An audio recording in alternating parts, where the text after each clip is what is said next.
ဖေဖော်ဝါရီလရဲ့28ရက်နေ့ပဲပြားလေးကြော်မယ်တနေ့တာပဲပြားလေးကြော်ပြီးတော့ညနေပဲပြားငပိချက်ကလေးချက်ချင်လို့လေကို့အတွက်ကတော့ပဲပြုတ်ထားတာပေါ့သူတို့အတွက်ကတော့လွယ်လင်မျိုးမှာရတယ်လေဦးဝတ်သွေးကဲဦးအရန်နဲ့စားကောင်းတဲ့ဒီလွယ်လင်မှာဝတ်သွေးကဲဦးကတော်တန့်နေ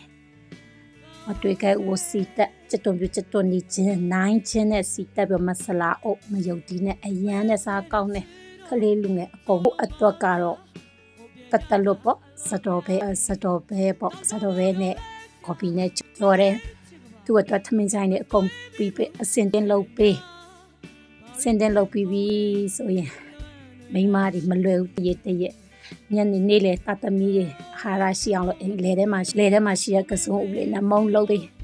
၃ယောက်ဆို3ခုပဲလုပ်ပြီးတယ်များဆလုပ်မပြီးညနေအတွက်ငပိချက်ပဲပြားငပိချက်ကလေးအရန်နဲ့စားကောင်းရိုးငပိချက်ကိုမှပဲပြားထည့်လိုက်ရုံပဲရန်နဲ့စားကောင်းတယ်